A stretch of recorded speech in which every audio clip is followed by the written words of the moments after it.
आशा जैसे ही किचन में पहुंचती है वो देखती है कि विवेक नीचे ज़मीन पर गिरा हुआ है और उसके सर पर चोट लगी हुई थी और खून बह रहा था। आशा घबराई हुई विवेक को उठाकर अस्पताल लेकर जाती है और पट्टी करवा के घर वापस ले आती है और विवेक को बेड पर सुला देती है। थोड़ी देर बाद अचानक से विवेक हड़बड़ाहट में आशा को पुकारता है।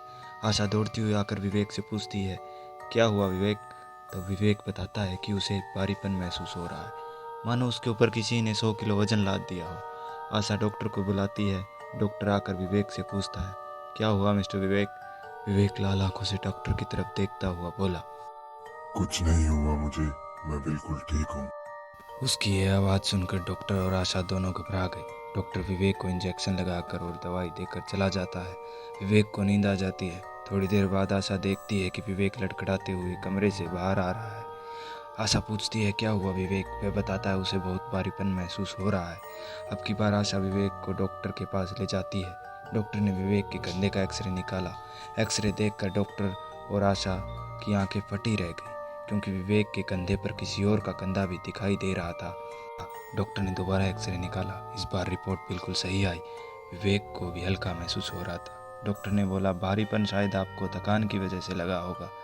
नॉर्मल रिपोर्ट देखकर आशा विवेक को घर ले आती है। विवेक नहाने के लिए चला जाता है और आशा चाय बनाने लगती है। तभी बाथरूम से विवेक चिल्लाता है। आशा जाकर देखती है तो विवेक आगे की तरफ झुका हुआ था।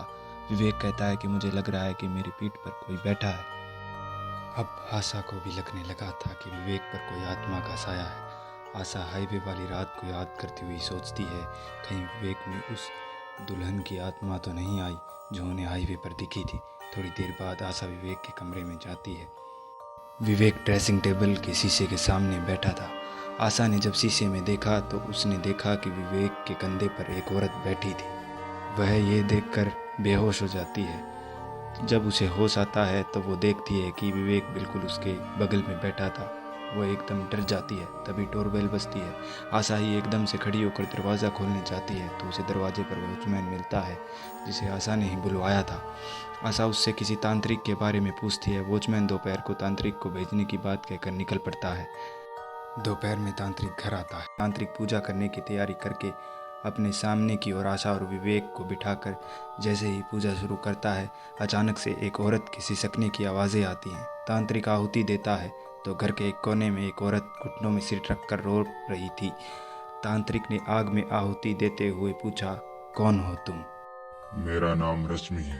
एक हफ्ते पहले मैं जयपुर से दिल्ली अपने काम के सिलसिले में आई थी।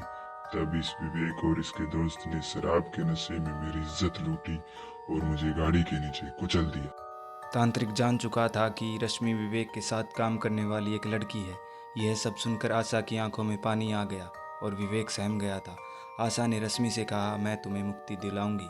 यह सब कहकर वो विवेक और उसके दोस्त को पुलिस के हवाले कर देती है। कार्रवाई होने के बाद उन्हें कड़ी सज़ा सुनाई जाती है और रश्मि की आत्मा को शांति मिलती है।